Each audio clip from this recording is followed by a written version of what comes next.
When we say, your mind is your weapon, the immediate temptation is to imagine sharpness, speed, and strength. But the truth is, a weapon is useless if you're not even aware that you're carrying it. And that's where most people live unaware. Unaware that they are constantly reacting, that their thoughts are looping, and that their decisions are being shaped not by clarity but by conditioning.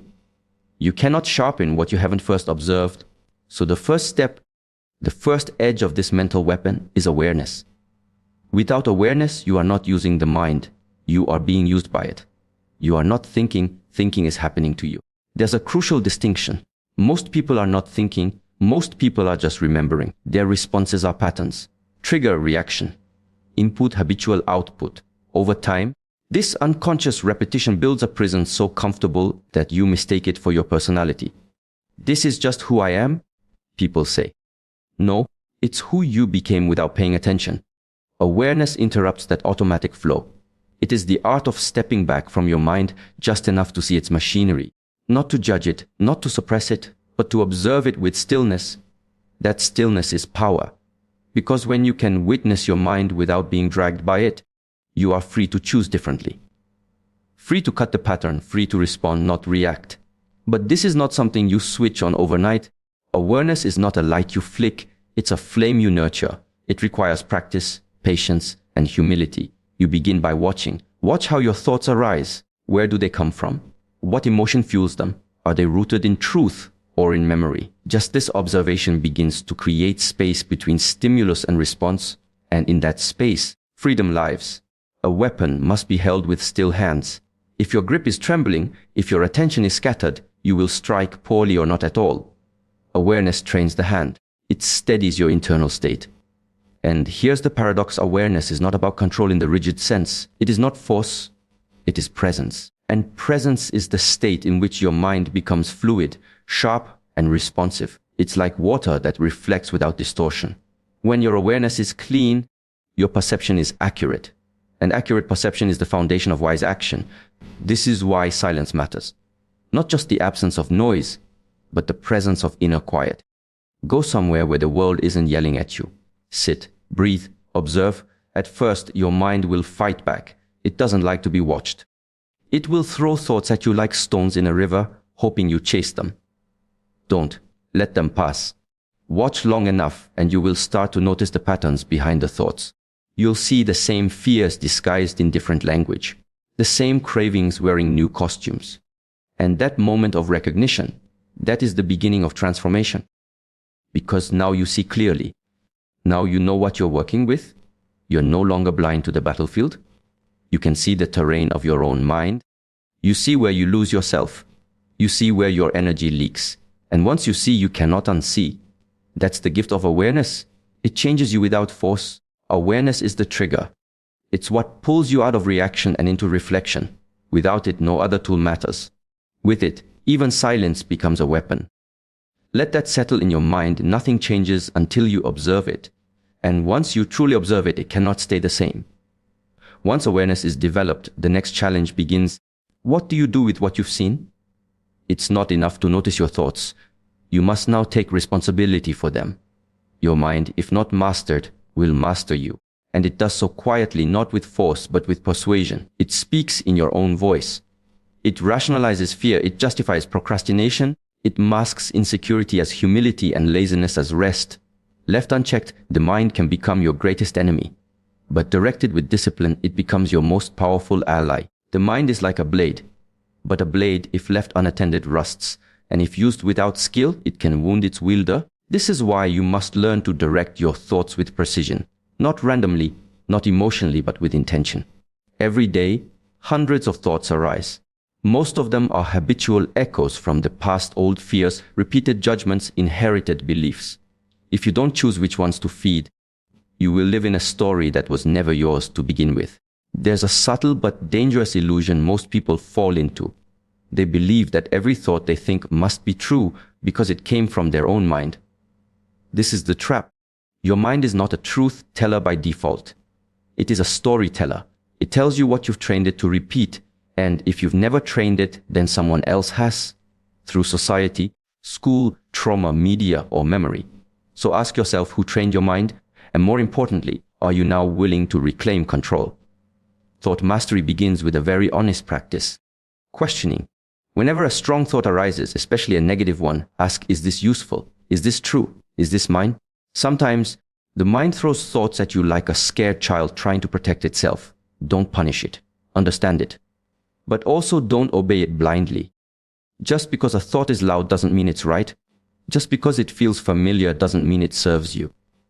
When you begin to separate yourself from the automatic nature of thought, you step into what many call the observer's mind. From here, you start to make choices. You can notice a fearful thought and say, I see you, but I do not follow you. You can catch a self-critical thought and say, this is not my truth. That is mastery. Not the absence of thoughts, but the ability to choose which ones shape your day, your actions, and ultimately your life. And just like any skill, this ability takes practice, repetition, mental discipline. That's why meditation exists, not to empty the mind, but to see it clearly. That's why journaling works, not to vent, but to examine. These tools are like sharpening stones for the blade of thought. They help you clear the mental fog so that your decisions are not reactions, but responses born from clarity. Every warrior trains with their weapon. They don't wait for battle to begin. The same applies to your inner world. If you wait until crisis hits to master your mind, it will be too late. You train now when things are quiet so that when the storm comes, your thoughts don't betray you. They serve you. Because here's the truth, your outer life will always reflect the quality of your inner thoughts. You can try to change your job, your relationships, your environment. But if your mind is undisciplined, you will carry chaos with you wherever you go. The mind you wake up with is the life you live in. So choose carefully. Remember this, a thought is not a command. It is a choice. And every choice you make shapes the edge of the weapon you carry within. Once you've cultivated awareness and taken responsibility for your thoughts, you'll notice something deeper beneath the surface. Emotion. Emotion is the force behind thought. It's the fuel. Every idea, every reaction, every inner narrative is soaked in a particular emotional frequency. And unless you learn to understand this, you will always be one step behind your mind. It's like carrying a weapon with a faulty grip. No matter how sharp the blade is, if your hand is unstable, your strike will lack control. People often mistake emotional control for suppression. That's a misunderstanding. Suppression is pushing emotion down. It's a form of denial. Control, on the other hand, is understanding the emotion fully, feeling it completely, and choosing how you respond to it. True control is not the absence of emotion. It's the mastery of expression. You don't let the emotion disappear. You channel it into direction, into movement, into growth. Let's consider anger. In its raw form, anger is energy. It's neither good nor bad. It's powerful, but without discipline, it turns destructive. It blinds, it rushes, it consumes. The same applies to fear. Fear can alert you to danger, or it can trap you in hesitation. The difference lies not in the emotion itself, but in your relationship with it. Have you trained yourself to sit with it, to watch it arise, rise, peak, and dissolve?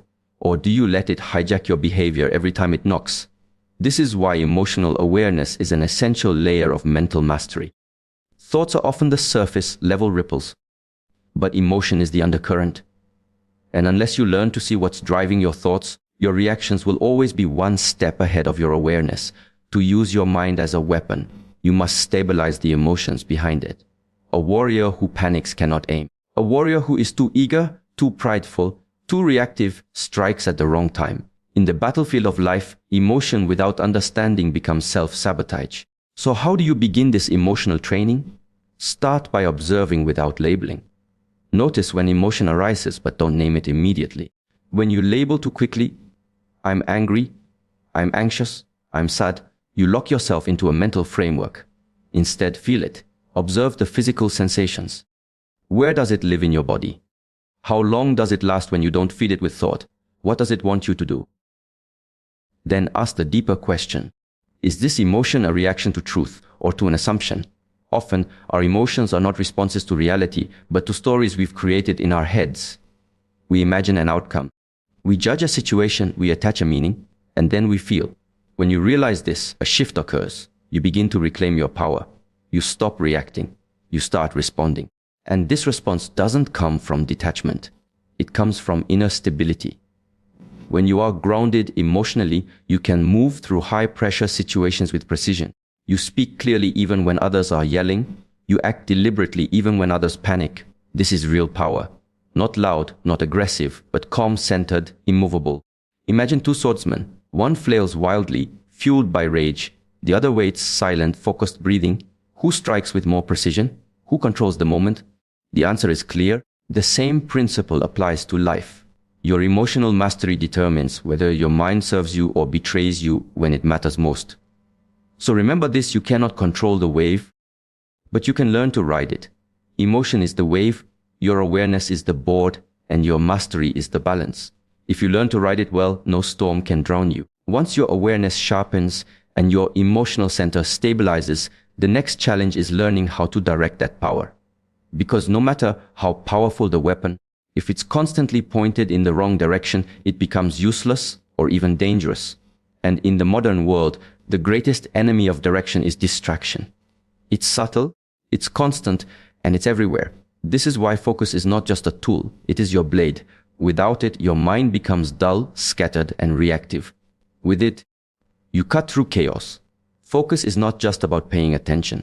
It's about knowing what not to give your attention to. It's a process of elimination. The world is filled with noise, but very little signal. When you wake up and check your phone, scroll through a feed, respond to messages, jump from thought to thought, you're not choosing your direction. You're being directed. Your attention is being hijacked by external stimuli, and without realizing it, your mind is no longer your own. You're no longer wielding the weapon. You're being led by it.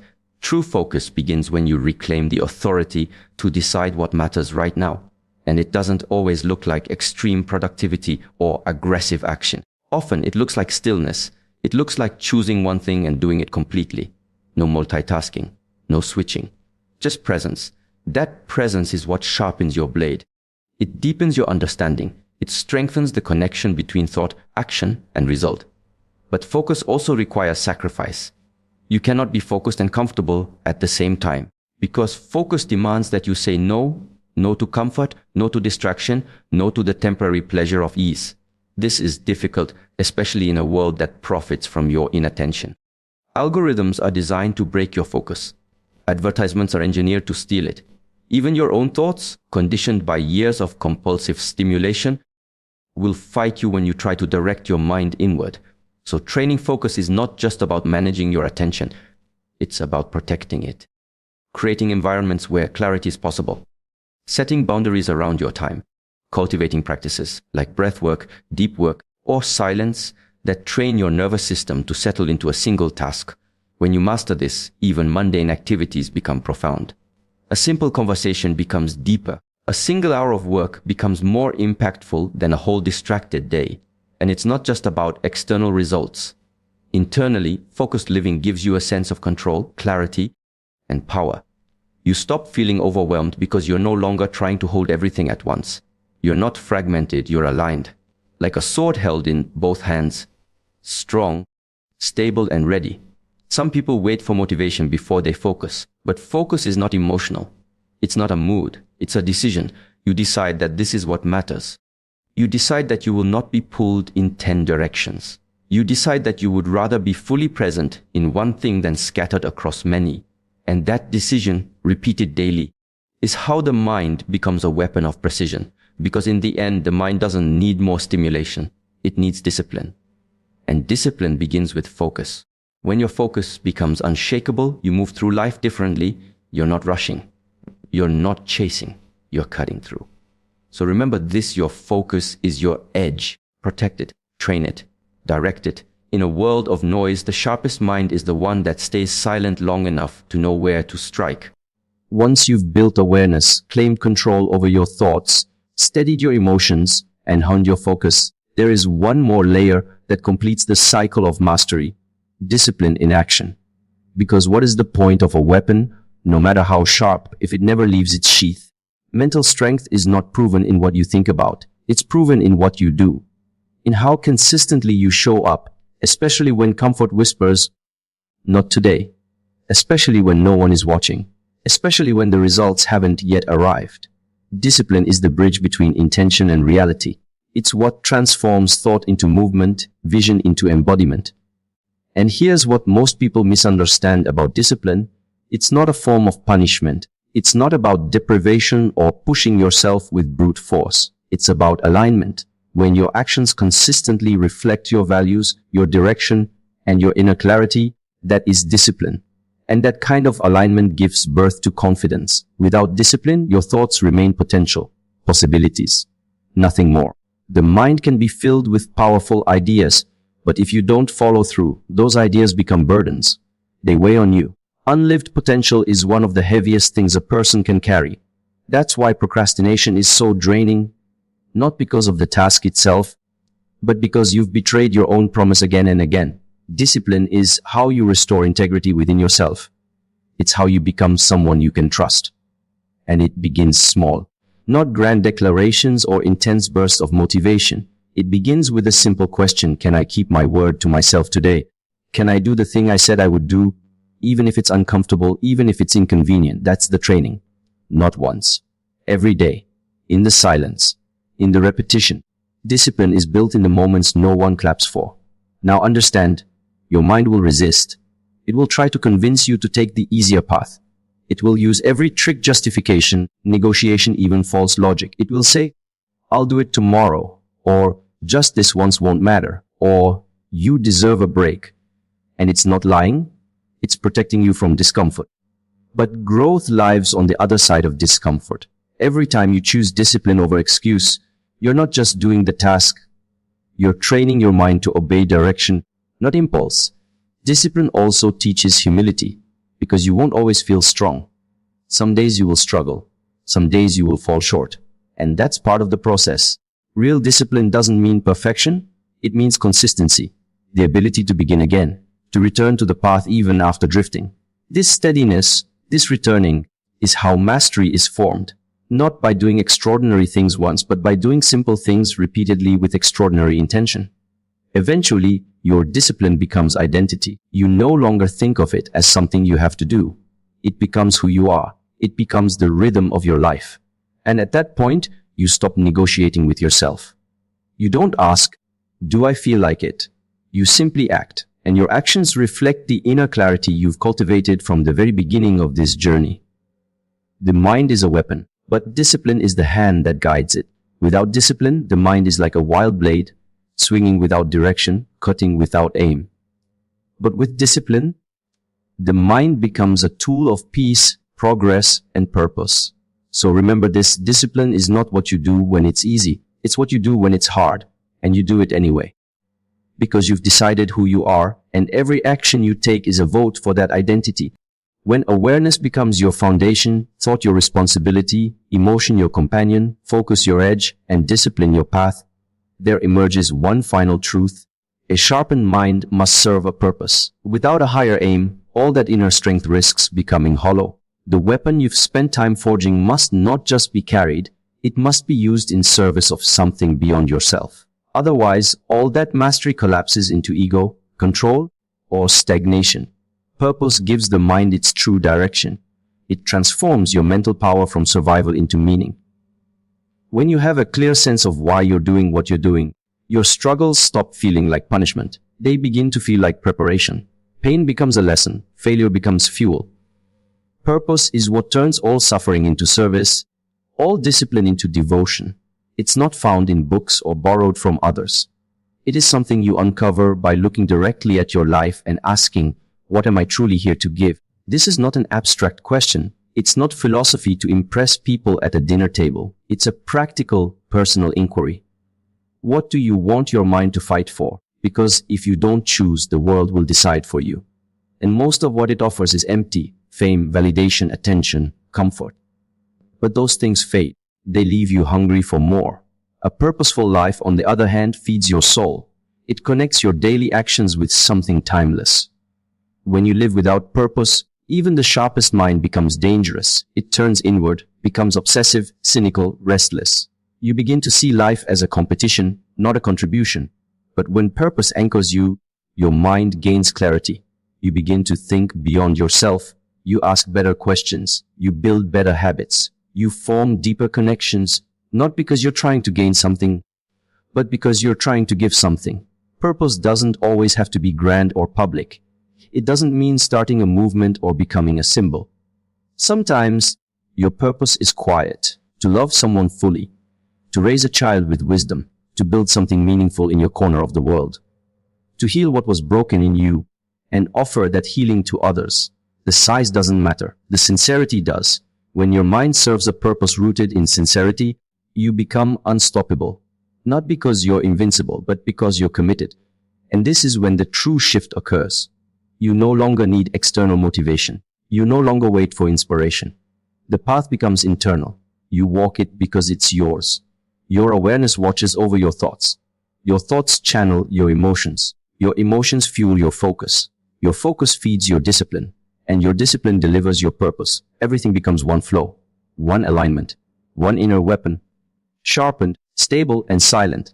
So now the question is not, can I control my mind? But what will I do with the power I've earned? That's the final threshold. The point where mastery moves from being about you to being about the world you impact. So remember this, the mind, when trained, becomes a weapon. But the heart, when opened by purpose, becomes its compass. Power without direction is noise, but power with purpose, that is presence. And in this world, your presence is the greatest gift you can offer.